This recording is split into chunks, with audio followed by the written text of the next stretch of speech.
Welcome Trinidad and Tobago to our News 4 report, a product of the Government Information Services Limited and the Ministry of Communications. I'm Nicola Barito. Let's take a look at the headlines.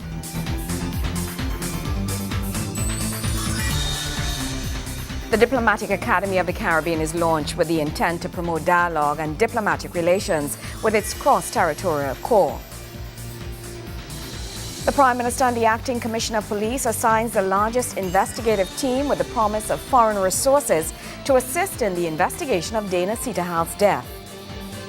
And the Defence Force mourns the loss of former Chief of Defence Staff, retired Brigadier General Roland Monday, after an apparent heart attack.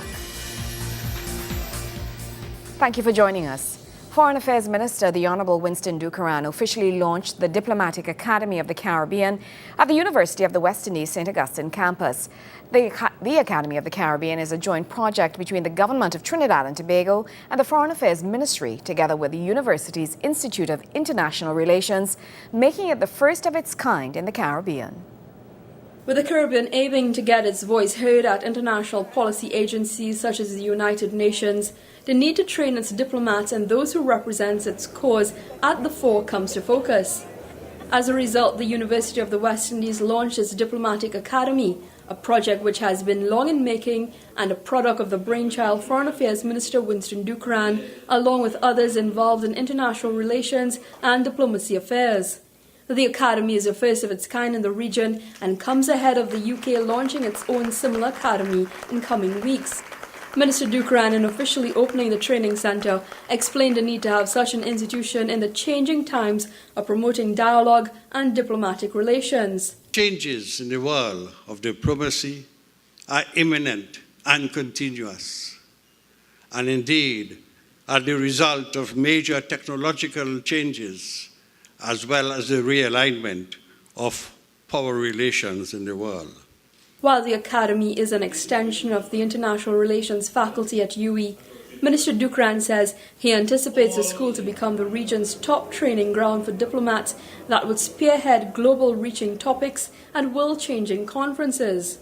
We anticipate that the Academy would evolve into a living institution and will not only provide opportunities for training new diplomats, but also engage a wider cadre of leaders in the field of business, labor, and NGOs, in areas like negotiating skills and matters related to our economic quest and endeavors. We are also anticipating that the Academy will provide simulation programs that will attract participants from the wider region and beyond, as we simulate the activities of bodies like the United Nations Security Council and other institutions, as our emphasis will be on the conduct and practice of real-life diplomacy. The opening saw Secretary General of the United Nations Ban Ki-moon express his congratulations to Trinidad and Tobago in the launch of the Academy. Today's opening demonstrates Trinidad and Tobago's commitment to advancing 21st century diplomacy. The Academy will provide hands-on training for the diplomats of tomorrow from CARICOM and beyond. It will enhance the understanding and practice of contemporary diplomacy with a distinctive Caribbean perspective. The presence of foreign ministers from across the Caribbean and representatives from partner institutions in Korea, Brazil, China, and India demonstrates your shared desire to elevate the art of diplomacy and enable tomorrow's diplomats to be ever more effective within regional and global multilateral institutions. To UWI Principal and Pro-Vice Chancellor, Professor Clement Sankat, the establishment of this academy represents the extension of the Caribbean's voice in the world. While we focus on achieving regional impact, we must also strive for global reach. I'm sure you will agree with me that the Diplomatic Academy of the Caribbean is consistent with this vision, and the gathering we see here today puts us in good stead to have global reach. The Diplomatic Academy of the Caribbean is being established initially on a 2-year project basis. While an integral part of the UE and its Institute of International Relations, the Diplomatic Academy will have a separate identity and mandate. The Diplomatic Academy will use new and innovative training techniques in practical hands-on modules. It aims at providing experience sharing and learning, as well as networking with expertise regionally and internationally. Its first module on contemporary diplomacy will run from May 7 to 10th and 12 to 13th, 2014. Kimberly Calawan, News 4. Meanwhile, Foreign Affairs Minister the Honourable Winston Dookeran led a moment of silence in memory of Dana Sitahal, former senator and senior counsel, prior to the launch of the Diplomatic Academy at the University of the West Indies. In offering his condolences, Foreign Affairs Minister Winston Dookeran led a moment of silence in memory of former Senator Dana Sitahal, senior counsel. During the launch of the Diplomatic Academy, members of the International Relations Institute, together with UE officials and regional diplomats, stood in remembering the former scholar and lecturer at the University of West Indies Hugh Wooding Law School. The Prime Minister, in her conversation with me this morning, made it clear that she would like me to ask you to stand for a moment in order to signal or tribute to our former Special State Prosecutor, Senior Counsel Dana Sitahal, on this occasion.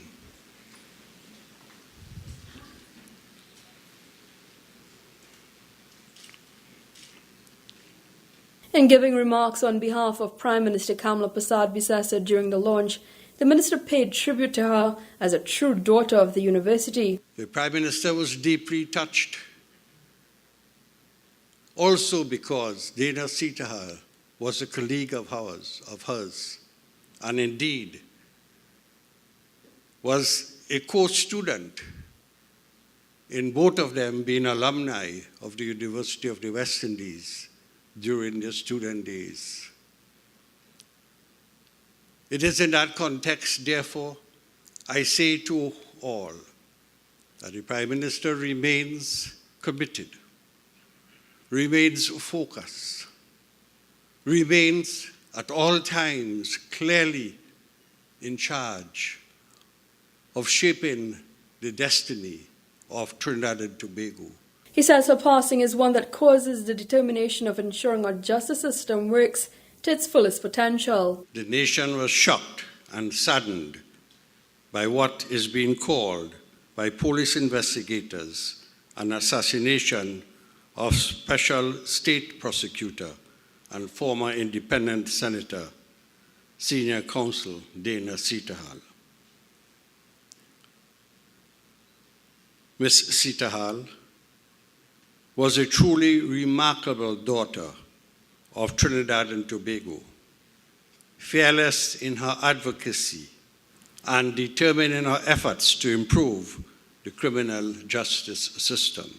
Kimberly Calawan, News 4. The Caribbean Court of Justice has also joined with the national and regional community to express its deepest and most sincere condolences to the family of the late Dana Sitahal, senior counsel. Quote, the court is shocked by and deplores the violent circumstances in which Ms. Sitahal's life was taken from her. With her completely unanticipated disappearance, Trinidad and Tobago and the Caribbean community, they've lost a tireless advocate for the rule of law and the administration of justice. The CCJ mourns this great loss. It is not just a matter of her significant legal acumen being no longer available to our communities. It is that she shared her wealth of knowledge so generously, so selflessly, so spontaneously with all in need of it.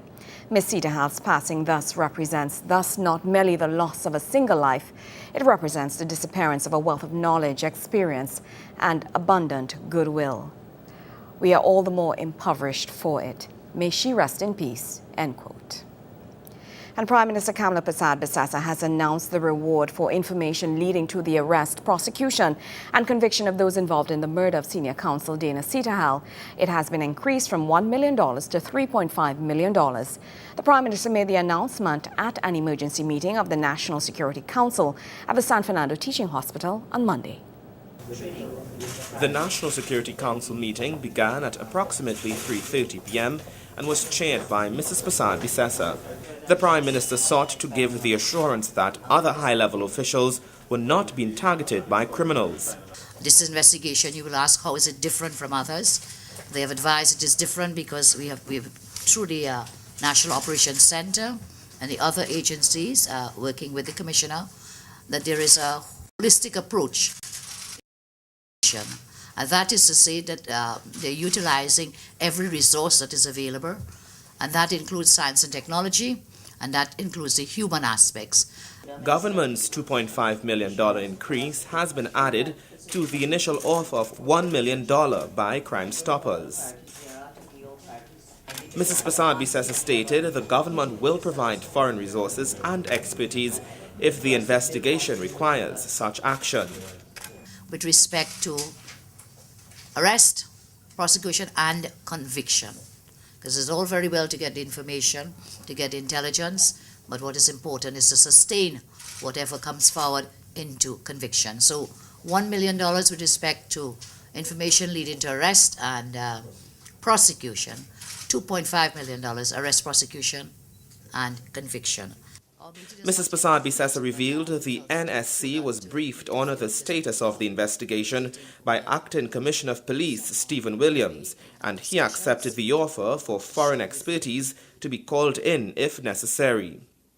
Commissioner Williams gave the assurance that the police are doing all in its power to ensure the investigation was completed swiftly. The Trinidad and Tobago Police Service and all its partner agencies have been working extensively on this investigation. We've put what I describe as a big investigative team. It's one of the largest investigative teams that we have assigned to any single investigation. We've put that investigative team to work. We have been progressing. There is clear, obvious, good signs to the investigation. He also called on the media to refrain from using information not relevant to the case, including information that a panel van was involved in the killing. I just wanted to place on record that the media need to stay away from communicating anything about any panel van. We have not shared that, and that is not relevant to the investigation. So the issue about communicating matters of sources and panel van, that is irrelevant. The Prime Minister said that other aspects of the investigation were discussed, but that information remains confidential and cannot be disclosed at this time. She underscored that her government continue to support in every regard the work of the Commissioner of Police and his team in this investigation. Joseph Lopez, News 4. News 4 continues right after the break. Stay with us.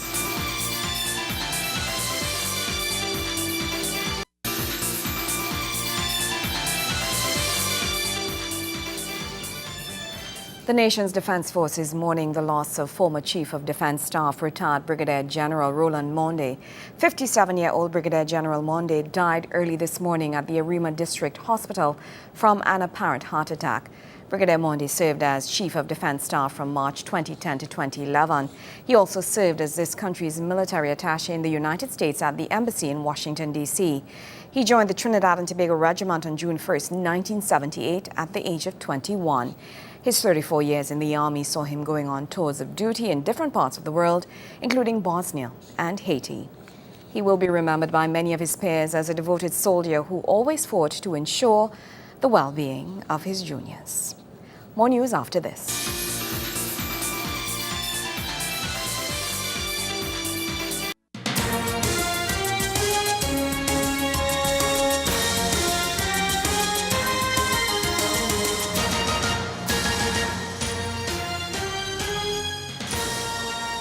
Thank you for staying with us. The national futsal team is hosting nationwide trials as the date for qualifiers for the 2016 Futsal World Cup draws nearer. TV4 Sports caught up with some of the game officials at the most recent trials held at the Central Indoor Sporting Complex in Chaguanas. Futsal is a five-a-side version of football which is played predominantly indoors and approved and recognized by FIFA. The game only officially came to Trinidad and Tobago about 10 years ago, but the country was first time lucky, winning the Caribbean Futsal Championship in its debut appearance at the competition. The team went on to replicate that success 4 years later, but has since seen performances dwindle. In preparation for the 2016 Futsal World Cup, the Futsal Association of Trinidad and Tobago is hosting the 2014 National Futsal Trial Tournament Series. The series aims to find talented players willing to represent their country in a sport often referred to as football's younger brother. Hudson Charles, assistant coach to the senior men's national football team, reiterates Trinidad and Tobago's history of success at futsal. While admitting, however, that there has been a decline of success in recent years, Coach Charles says with the 2016 Futsal World Cup qualifiers just around the corner, the time is right to reignite the sport. We end up as the Caribbean champions in 2004, and then we repeated it 4 years later. All right, and we made it all the way to the CONCACAF level, which, we wasn't successful in Guatemala.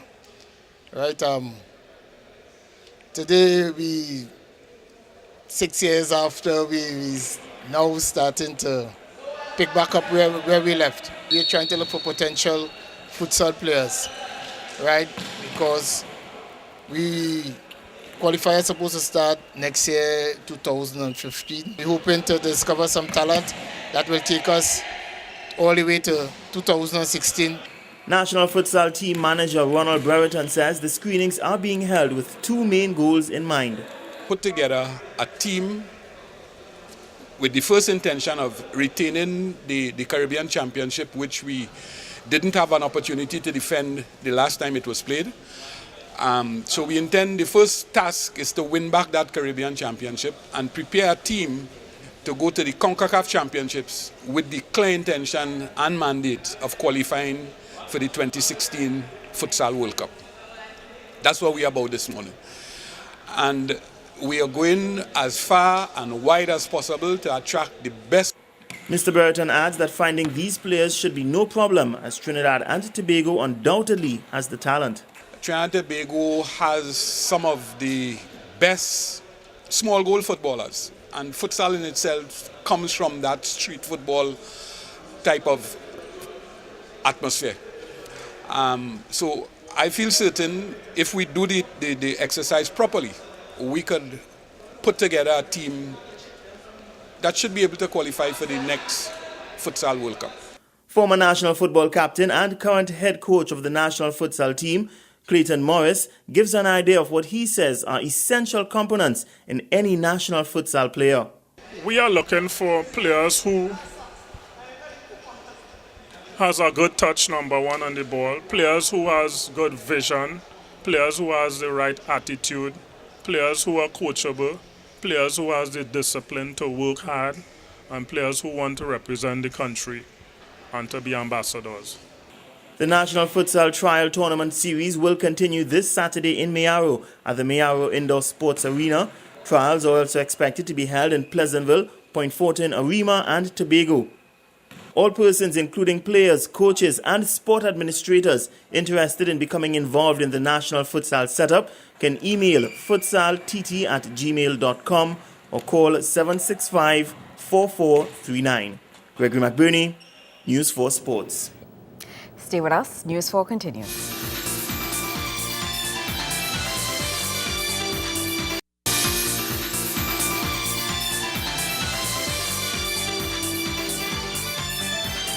Tertiary Education and Skills Training Minister Senator Fazal Karim was on hand to tour the new Metal Industries Company Technology and Workforce Development Center being built in Diego Martin.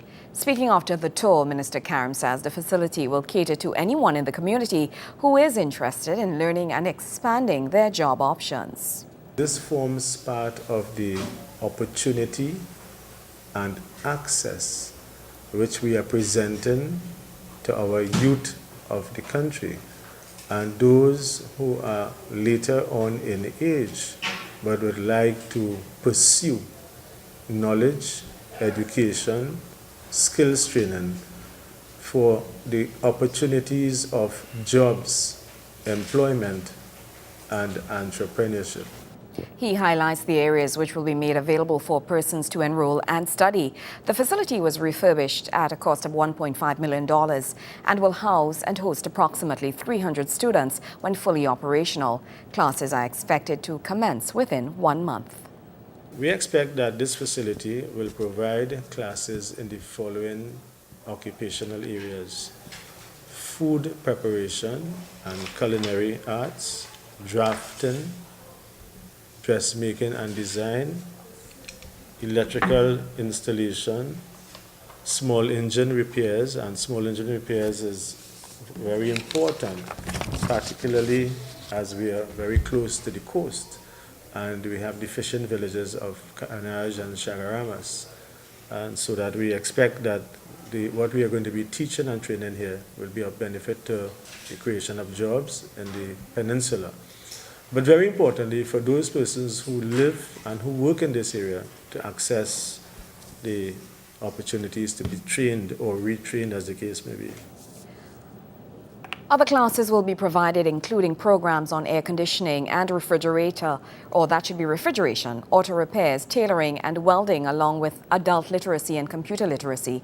Minister Karim says the center will also house something important to the growth of any skilled professional living in the area. This facility will also house a workforce assessment center, which really is responding to the certification of our skilled and competent persons in the community, many of whom present themselves for job opportunities but do not have certification. I speak here of plumbers, masons, carpenters, electricians, auto mechanics, dressmakers, all of those. And where we have those persons who wish to be certified, but we do not have the skilled area here, we'll use the White-Up facilities next door, where those skill areas are delivered. And in addition to that, if neither of those can supply the needs of the community, for the workforce assessment centers, we are going to ensure that they are presented to the nearest facility of the ministry, namely the NESC or UTT or MIC at other locations. Well, that's how we wrap up this edition of our News 4 Report, a product of the Government Information Services Limited and the Ministry of Communications. Now remember, you can view a repeat of our newscasts weekdays at 6 a.m. and feel free to visit our Facebook page at www.facebook.com/RTV4. I'm Nicola Barito. Thank you for joining us.